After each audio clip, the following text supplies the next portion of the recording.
Alright, this is Susan's 2020 TE150i. What we've previously done is we lowered it with a Zeta 30mm lowering kit, front and rear. That's about 1.25 inches, and Susan is going to go over why we lowered it, what she likes, what she doesn't like, and her experiences. Yep. So I've been riding on the street for a long time, ride on the track, and thought this would be a great way to get into dirt. And so I was stubborn and rode it stock. It was terrible. I couldn't reach on either side.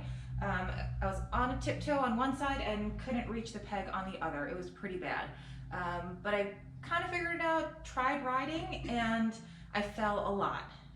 It was zero fun.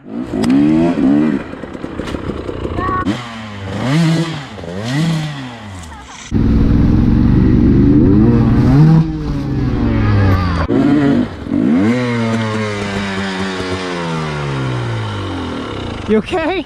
Constantly finding that if I had to stop, I was falling, picking up the bike, getting really tired, really frustrated. It was just not a good way to learn. So Andy lowered the bike, and it was like magic. I still can't reach on both sides, but I can at least reach the peg. Huge, huge difference. So I felt more confident coming to stops, going through slower sections, even going through goofy terrain or anywhere that was pitched where I thought, okay, crap, I'm gonna need to put a foot down and dab, and I could. So feel a lot better, way more confident riding the bike. Even though it still sits tall, it's lowered just enough to make me feel better about riding it.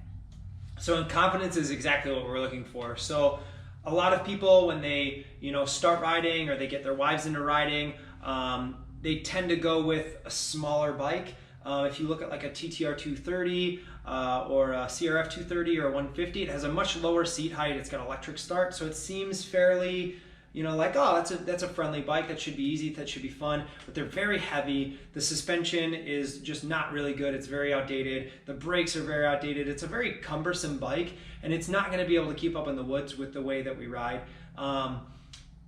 It's hard to jump on a bike like this, which is a full-size bike. This is the same size as a 252-stroke or a 254-stroke or even a 454-stroke. Same size, same geometry, same clearance. So it's very capable, but when it comes to a person like Susan, who's only about 64 inches, so which is about 5'3", and is about a 28.5-inch seam, it's a challenge for her because she doesn't have the technical skills and the balance and the ability and the clutch skills of a more advanced rider who's been riding for a while. She's still learning, so she comes to a section, she wants to put her feet down, it's a little off camber, and she can't even touch the ground, so boom, she falls over. I mean, she usually ends up putting it in gear, starting it in first, and then taking off before we did the lowering kit, just because she couldn't even touch to shift it into gear. So basically with a 30mm front and rear lowering kit, things are a lot easier for her. She's got a much lighter bike because this is sub 200 pounds. She's got a very capable bike with a lot of good modern technology on it, but it's lower, and we didn't compromise by doing it cheaply, which was doing a lowering link. We did everything internally, and we didn't have to send it out. The big thing I want to show people is if you want to send your stuff out and you're not confident, by all means, send it out to a professional shop. That's a great idea. But there's a lot of really simple things you can do with just a few tools, and you can do it really easily at home. And we're going to show you that next. Okay, now that we've explained why we need to lower the suspension, I'll explain a couple of different ways to lower it, which is really only two, internal, external. We did internal. External would be in the front. You would slide the forks up into the triple trees, which would essentially lower the front end of the tire. The tire would sit up higher in the bike. And in the rear, you could change this link. Some people call it a dog bone. Some people, when they sell them, call it a lowering link. But you change this link right here. I don't really like changing the link in the back. And the reason is when you change the length of this link, you do get a lower suspension or a taller suspension, but you change the geometry back here. This is basically a triangle. When you start changing the geometry of a triangle, you change the way it actuates, you change the way it works, you change the way it feels. So I'm not super crazy about that. We changed it internally Essentially, this bike has 300 millimeters of travel front and rear, and we inserted a little ring inside here, which essentially stops the piston inside there from going to full extension. So instead of being able to extend out all the way at 300 millimeters, it can only go up to 270. So there's just basically a little bump in there that stops it. In the front, what we've done is we took out, this is the stock spring perch, right? The spring goes in, sits inside the fork like this, and it sits on there. That's what basically gives you your height. What we've done is we've taken it out and put in a Zeta lowering one, which is 30 millimeters lower. So the spring sits here originally, and now it sits down here. And that basically just drops the whole front end.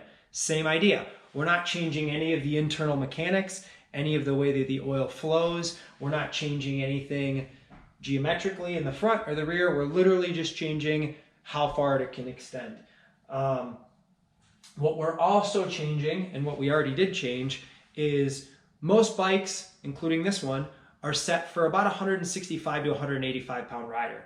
Now Susan's only 120 pounds. So that means that when she's riding the bike, if I leave the stock springs in, you want to be sitting right in the middle of your stroke when you sit down on the bike. So when you go over a bump, when you go up, when you go down, the suspension has room to go up, has room to go down, okay? Now, if she's only 120 pounds and the suspension's set for a 175 pound rider, she's barely compressing the suspension when he sits on it. So she's basically sitting at the top of its stroke. So she has room to go down, but it's very stiff because she doesn't weigh enough to compress it, and she feels really top heavy. The bike's gonna sit taller, which A, isn't good for her because she's shorter and we're already trying to lower it. And it's just gonna feel really top heavy, really bobbly, really unstable. We wanna lower the spring rate, make it softer so I can get her to sit in the proper stroke of her suspension. So it's gonna handle more like the bike was designed to handle with a 165 to 185 pound rider. So now that we've kind of shown you that, next we'll take it all apart.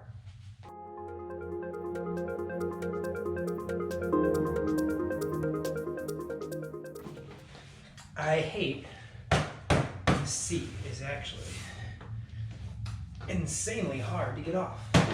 There we go.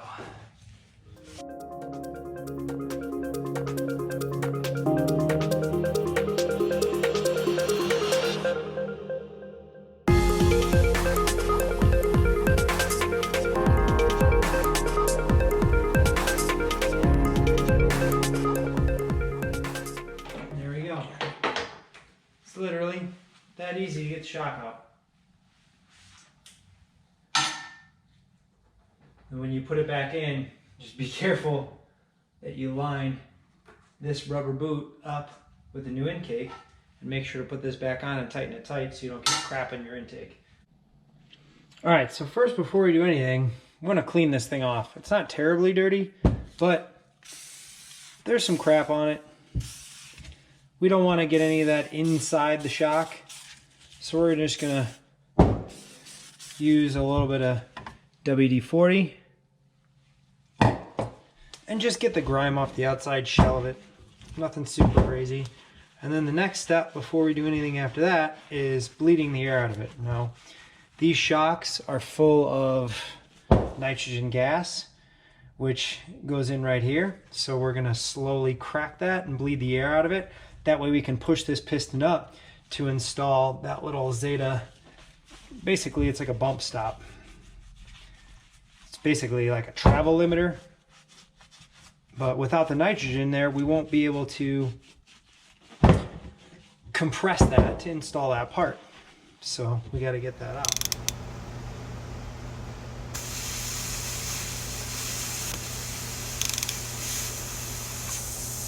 Hear that? Get that nitrogen out. Nice and slow. There we go.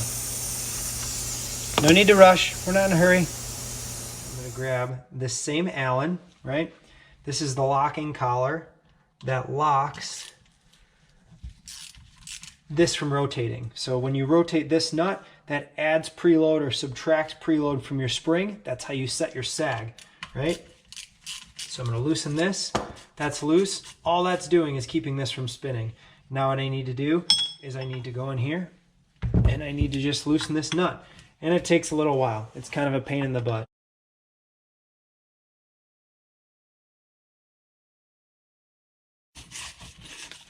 I'm doing this on this rag because there's a lot of dirt coming off. This is going to be my dirty rag, and this is my clean work surface over here. Because I'm sure this is pretty clean because Susan's bike's still pretty new. Whatever you're working on is probably not going to be this pretty. So now that this is loose, the spring's loose inside here. This collar right here, this collar just slides down like that. And then there's a clip right here. See this little clip? That's all that holds your spring on. That's it. This little itty bitty clip right here, that's what holds your life. And you're literally just gonna pop that off. This slides out like that. Then this slides over like this. And then your spring slides right off. Look at that. It's pretty simple. Again, we're gonna clean all this. I'm gonna lay this out. I wanna clean all these components because I don't wanna put this back together with dirt all over it. That would be bad. Okay, next step, pretty simple. Everything's disassembled, everything's cleaned. I gotta take this ring off and slide this down. It's just like kind of like a protector collar. And what a lot of people do is they take a screwdriver and they shove it in here and they pry it down. And that kind of mars up the aluminum. I'm not stoked about that. I like things to stay clean. So what I did find is a 15/64 drill bit is like the exact diameter of that. Look at how nice and tight that fits. That's beautiful. So I'm gonna put one in this end, right? I'm gonna take one and put it in, if I can see what I'm doing while looking at the camera, one in each end. One here, one here. I'm gonna stand it up like so. I'm actually gonna do it here and here because I'm in the way of the shock body right here. I'm gonna take a little rubber mallet, and if you watch real close, we're just gonna gently walk this out. See that cup popping out? That's it. That's all we wanted. Right? Then we have to push this piston down and take this lock ring out. And what happens is when we do that, we install this little Zeta piece inside here, like so. Put the new lock ring there, and that just limits the piston from being able to come and extend out that much, which is whatever the thickness of this is. It ends up being 30 millimeters of travel, which is basically like roughly 1.25 inches, a little less, 1.1 inches. And then I just pop this back in here, pop this back on here, and we're done. Put everything back together. Tap this back on, and you just reverse the process. It's very, very, very simple. That doesn't need to be perfect. You just want to make sure it's not sitting on here. You do want to make sure you don't scratch this shaft at all, because if you scratch this shaft, you'll get an oil leak in there for sure. And then we literally just take the perch, we put this thick perch back on top. So this goes on here like this.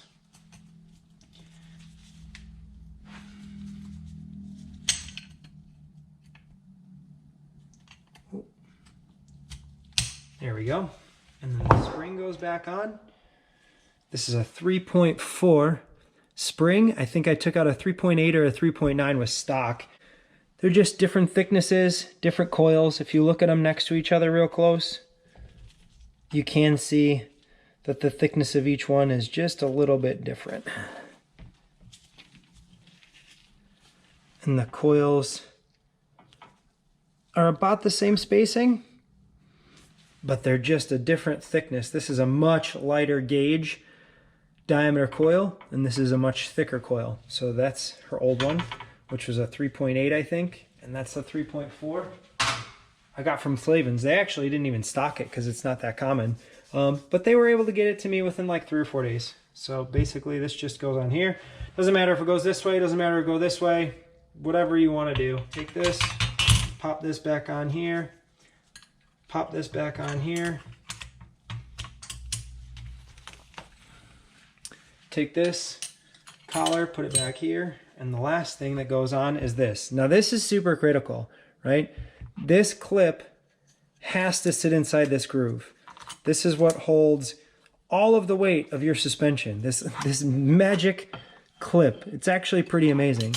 And you got to make sure that that is seated nice and tight in that little groove. And then this just pops up in here like this. And the suspension sits up and like that. The spring sits right on this little seat. Flip it back over. Tighten this down. And I'll put it back to my 10-inch spec. That's about what it was. This wasn't on there very tight. She's a light human. I can tighten this up here, or I can tighten this up on the bike. I prefer to actually tighten this up on the bike, so that way if I ever have to take it apart, I can actually access it. This rotates, right? Now that that's done, I just go to the dealer. I have them refill this with nitrogen, and that's done. Okay, now that the rear shock has the Zeta lowering link in it, I can go ahead and pop it back here and put it back together. Most important thing, shock bolts, blue Loctite on the two major shock bolts. Don't want those coming off. I'm not going to tell you guys any torque specs or anything, but you should be torquing everything to spec. So, I left this ring loose because A, I like to tighten it in the bike so I can set what this is, and B, when I'm all done with this, I want to check the sag for Susan anyways. So, take this bad boy and get this back inside here.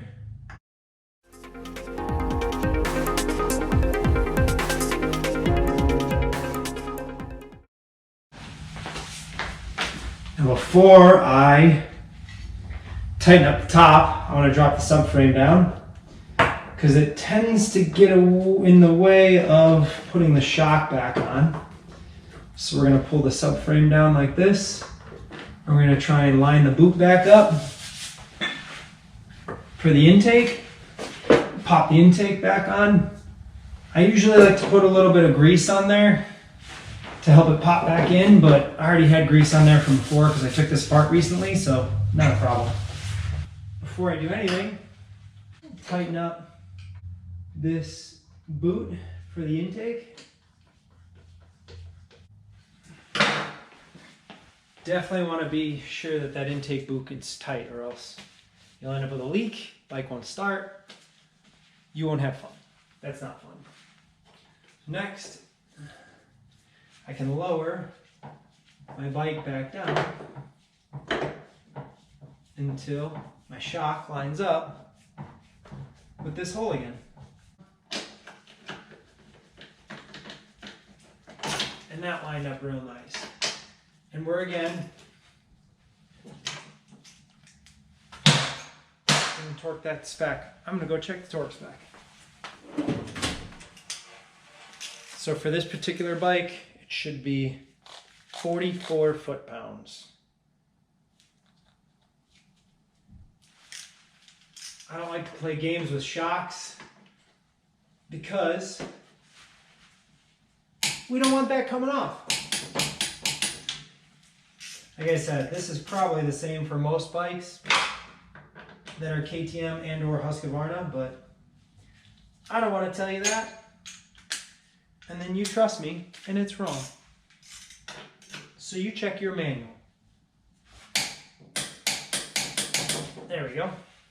Now, we're going to put the subframe bolts back in. Same thing. I want Loctite on the subframe bolts. Another thing I really don't want coming off.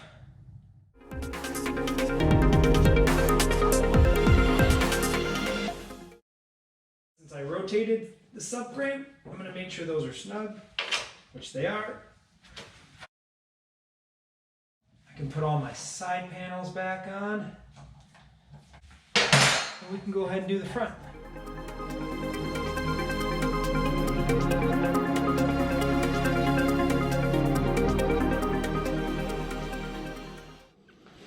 Okay, we're ready to do the front end. I'm only going to do one side.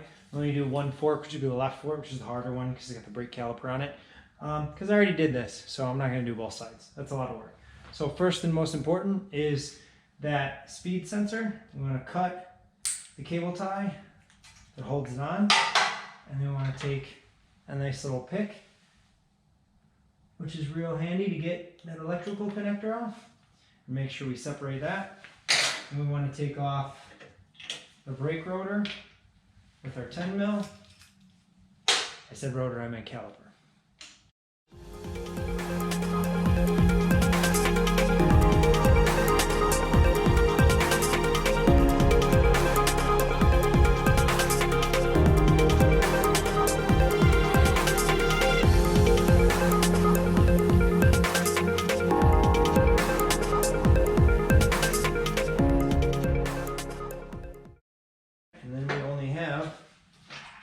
Screws up here, again, 10 mils. And if you look on the top of these triples, this is the one place that you will find a torque spec on all bikes. I believe it's 15 up here, and I can't see it, but it should be 17 up here. Most of them are 15 and 17. You do want to make sure you use a torque wrench on those, because you need to kind of go back and forth and torque those again, and click them a couple of times, because you want that to clamp square. If that doesn't clamp square, you overload one bolt and not the other, and you clamp kind of crooked. It'll clamp more here and less here. You want it to clamp perfectly square all the way around, or else that won't bite good, and you can get that to slide up inside there. You could damage this, you could actually crack your triple. So make sure you torque those. That's super important.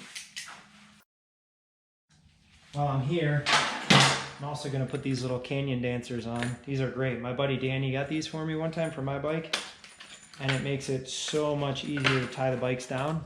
All right, now my fork tube should just slide right out. Again, I want to clean it.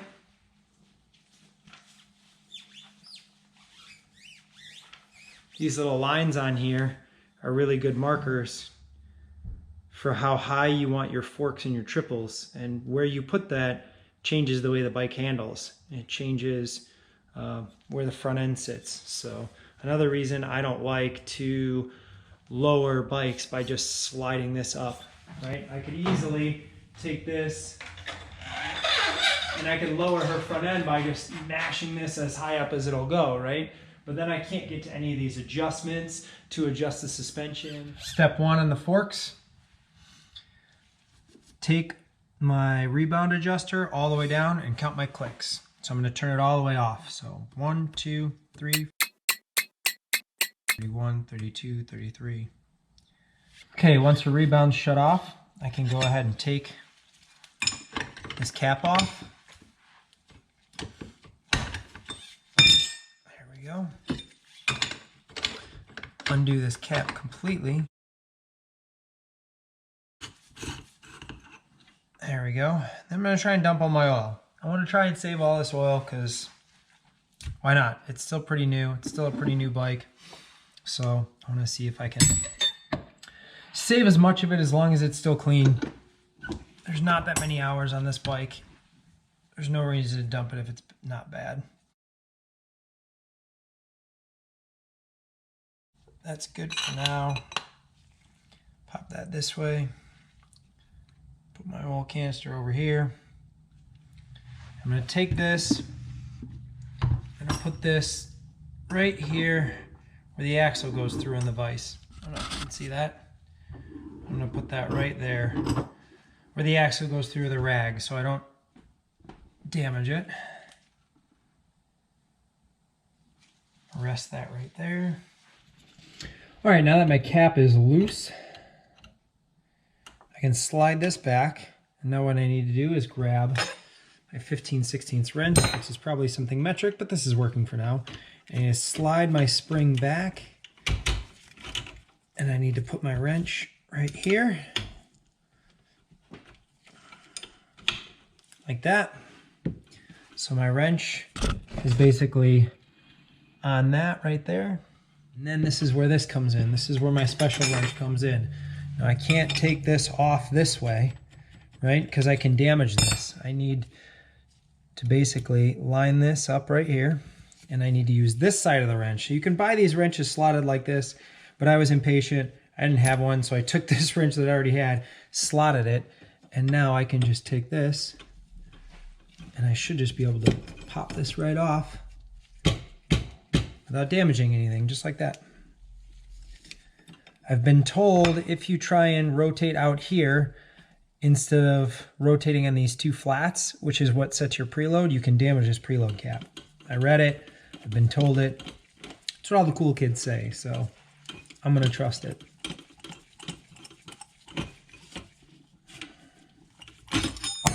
All right, now that that's off, take my cap off. Get some of this crap out of my way.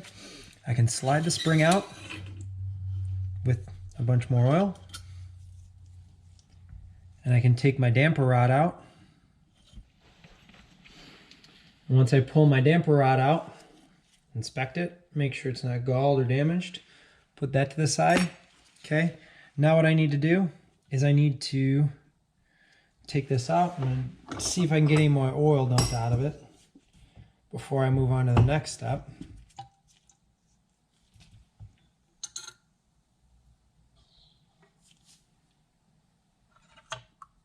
Oh yeah, I got a bunch more. Let's try and pump it. See if I can get any more out of the rod. A little, not a bunch. Okay, stick this back in the vise. Now what I'm going to do is I'm going to take this screw out in the back. This is what holds the whole damper rod system in the bike. So I have a wrench for that. Good thing I had a 3-foot breaker bar, because that did not want to come out. Okay, we'll take that, put it aside. Okay, now that this piece is out, we can slide.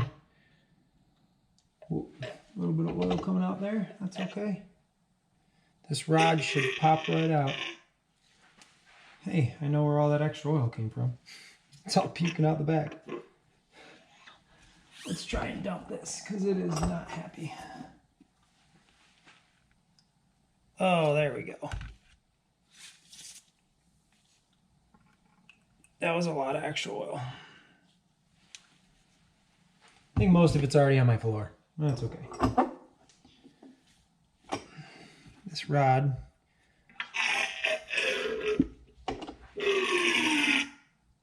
should pop right out though. There we go. That's what I was looking for. And there's that. So there's that rod. There's that Zeta piece we're talking about. Okay, so the old one looked like this. So this used to sit here. So the spring used to sit basically right here, and now the spring sits down here. So that's where we get our 30 millimeters. We also get our 30 millimeters from internally in here. There's, I think it's a bump stop, and there's a piece when I pull this rod apart, you'll see there's another piece inside here that we have to install from the bottom. So now I need to separate, because this won't come off here. Whoops. I need to get all this oil out of here first is what I need to do. But now I need to separate basically this piece from this rod, because this won't come off. This is stuck. So to get this off, this is to come off. This is where we have to get creative, because I was supposed to be able to use this. I ordered one of these. Unfortunately, it's too large. It's not the right size. So what I've been using is I've been cheating, and I use this little strap wrench, and I slide it around here, and I pinch it just ever so gently, because if I damage this, I ruin this rod. So I don't want to damage it. So we'll do that next. Okay, now I need to get basically this piece off of this shaft. Normally this doesn't come off so easily. Sometimes it threads on, sometimes it threads off, sometimes it's a bitch. So what I have done in the past is I take a really thick strap wrench, I got it from Harbor Freight, and I basically pinch it like this, and then I take my pliers and I just pinch it ever so gently. I need to get enough pressure on it so this doesn't spin and it overcomes the pressure of this thing wanting to rotate. and you just pinch it. Don't pinch it hard because, again, if you collapse this, you ruin it. So I pinch it there, I take this off, and I slide this out. Boom, that's it. It's pretty simple. Slide this piece off. And what would be my old ring, which would have been this one, I'd have been taking off, and I'm installing these now. Now my other one, for some reason I was missing this piece, so I took this one apart to double check that I still had this in there. The other one was missing it for some reason. All right, this comes out, this rod, and part of the Zeta kit is a dampening piece. I believe this is the bump stop right here, if I'm not mistaken, and there's a spacer because this is getting shorter, right? That means this needs to stop earlier as well. So there's a spacer that you slide up inside here, and you basically have to press in without damaging the walls. So I did that already, obviously, last time. I can't take it out and put it back in, but it is basically like up inside here. So then you would just, after you'd install that spacer, you would slide this rod back in, right? You would take what would be your new Zeta lowering kit and get it out of this oil, and you would slide this over. It's this first little shim, and then you would slide your Zeta piece over. You need to make sure that this piece of plastic is there. That's what keeps the spring from damaging this, because this is aluminum, right? So it can damage the aluminum and throw chunks of metal in your oil. And now I just take this and slide this back over. Pretty simple. And thread this on again till it completely bottoms out. I want to go as far as I can go. So it takes a while. There's a lot of threads. And this should just stop. There we go. Just like that. That's it. Now we're ready to just grab the fork tubes. I'm going to grab this again. Put it back in the vise. Let it rest on something so it doesn't fall. This is squared off here, right? And this fits into a pocket in the back of the fork. And then that cap that I took off on the bottom threads into there. So that keeps it from rotating. So we're going to take this. I need to pull this cap back out. So I put it in there so it wouldn't leak. My wrench is here.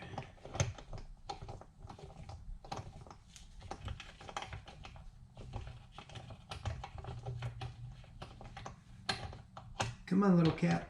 You can do it. There we go. Now that my rod's in here, I don't know how you can see this, but that has to slide inside there like that.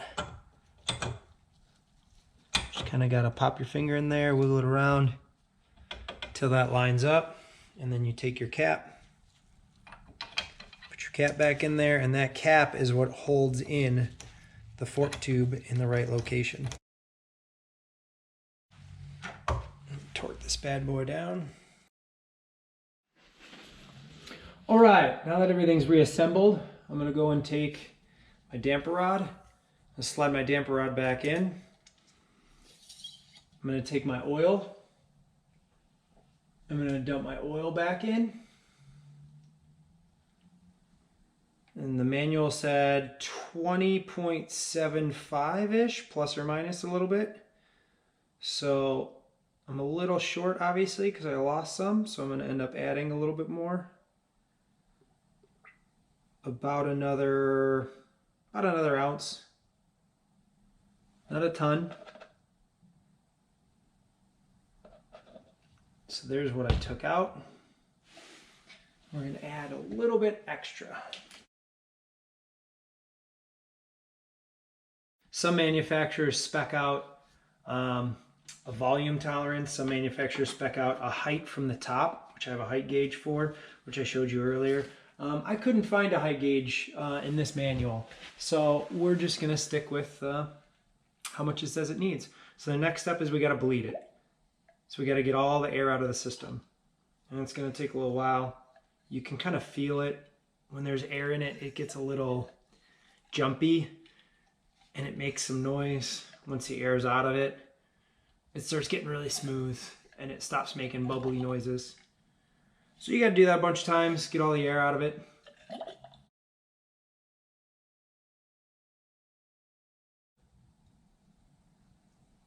There we go. That should be good. Okay, now the fun part. Sometimes this is a little tricky trying to get the spring on. So what I usually do is I kind of cock it sideways a little bit. I get the spring in there. I drop it on.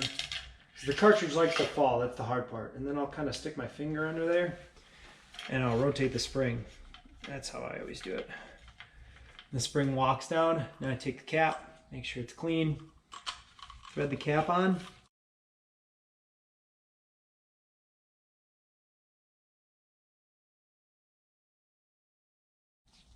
Okay, then I take my wrench that I use to take it off, push the spring down, put my wrench on.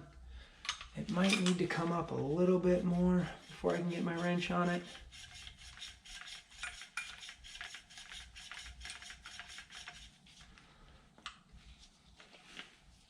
And I'm just going to take my wrench, put my wrench on here. Same thing, I don't want to tighten with the cap side, I want to tighten with this side. So we're going to do the same thing again. I'm just going to pop that on there like that. I don't know how well you can see that. And then we're just going to tighten until that's fully seated. That's good. And that's it. It's literally all it is. Slide this back up.